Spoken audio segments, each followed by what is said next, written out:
Pekerjaan roh yang tidak terlihat namun nyata. Dalam dunia yang menilai segala sesuatu dari apa yang terlihat dan terukur, pekerjaan Roh Kudus seringkali dianggap tidak nyata.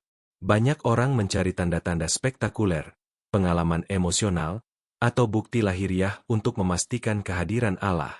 Namun Alkitab mengajarkan bahwa pekerjaan Roh Kudus seringkali berlangsung secara tidak terlihat, tetapi dampaknya sangat nyata dan mengubahkan hidup. Yesus sendiri menjelaskan sifat pekerjaan Roh Kudus dengan gambaran yang sederhana namun mendalam. Yohanes 3 ayat 8 berkata, "Angin bertiup kemana ia mau, dan engkau mendengar bunyinya, tetapi engkau tidak tahu dari mana ia datang atau kemana ia pergi. Demikianlah halnya dengan tiap-tiap orang yang lahir dari roh." Angin tidak terlihat, tetapi keberadaannya nyata melalui dampaknya. Demikian pula pekerjaan Roh Kudus, yang tidak selalu tampak secara kasat mata, namun nyata melalui perubahan hidup. Salah satu pekerjaan Roh Kudus yang tidak terlihat adalah kelahiran baru. Tidak ada tanda lahiriah yang dapat dilihat manusia ketika seseorang dilahirkan kembali, tetapi perubahan batin yang dikerjakan Roh Kudus sungguh nyata. Titus 3 ayat 5 berkata, "Pada waktu itu Dia telah menyelamatkan kita, bukan karena perbuatan benar yang telah kita lakukan, tetapi karena rahmat-Nya oleh permandian kelahiran kembali dan oleh pembaharuan yang dikerjakan oleh Roh Kudus."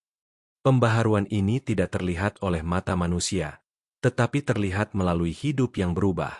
Roh Kudus juga bekerja secara tidak terlihat dengan menerangi pikiran dan hati manusia. 1 Korintus 2 ayat 12 berkata, "Kita tidak menerima roh dunia, tetapi roh yang berasal dari Allah, supaya kita tahu apa yang dikaruniakan Allah kepada kita."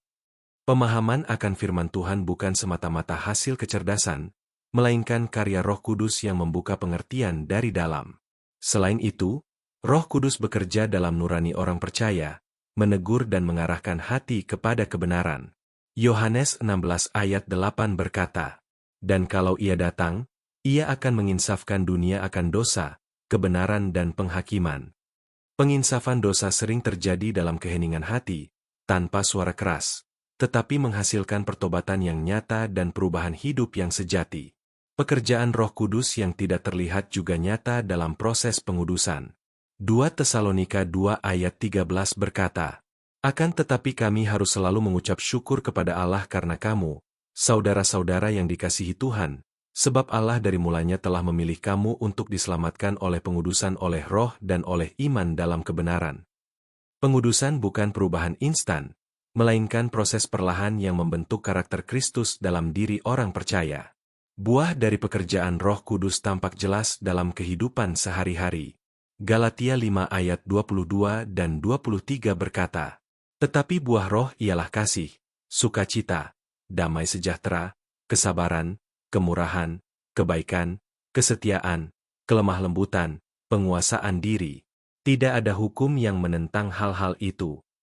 Buah roh adalah bukti nyata dari pekerjaan Roh Kudus yang tidak terlihat, tetapi menghasilkan perubahan karakter yang dapat dirasakan oleh orang lain. Roh Kudus juga bekerja secara tidak terlihat dengan memelihara iman orang percaya. Roma 8 ayat 16 berkata, "Roh itu bersaksi bersama-sama dengan roh kita, bahwa kita adalah anak-anak Allah." Kesaksian ini tidak selalu disertai emosi yang kuat, tetapi memberi keyakinan yang kokoh bahwa kita adalah milik Allah.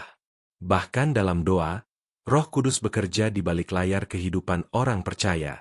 Roma 8 ayat 26 berkata, "Demikian juga Roh membantu kita dalam kelemahan kita, sebab kita tidak tahu bagaimana sebenarnya harus berdoa, tetapi Roh sendiri berdoa untuk kita kepada Allah dengan keluhan-keluhan yang tidak terucapkan."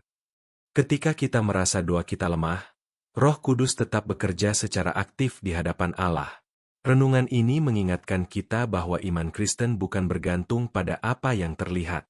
Pekerjaan Roh Kudus sering berlangsung dalam keheningan, tetapi menghasilkan kehidupan yang diubahkan, iman yang diteguhkan, dan karakter yang dimurnikan. Ketika kita belajar percaya kepada pekerjaan Roh yang tidak terlihat, kita akan melihat dampaknya yang nyata dalam kehidupan sehari-hari. Mari berdoa. Bapa yang penuh kasih, kami bersyukur karena Roh Kudus bekerja dalam hidup kami, meskipun seringkali tidak terlihat oleh mata kami. Ampuni kami jika kami lebih mengandalkan apa yang tampak daripada mempercayai pekerjaan-Mu yang setia. Ajarlah kami untuk peka terhadap karya Roh Kudus, percaya kepada pimpinannya, dan hidup dalam ketaatan kepadamu setiap hari. Di dalam nama Tuhan Yesus kami berdoa. Amin. Terima kasih sudah mendengarkan renungan ini. Dukung channel ini dengan like, subscribe, dan share agar semakin banyak orang diberkati oleh firman Tuhan. Tuhan memberkati.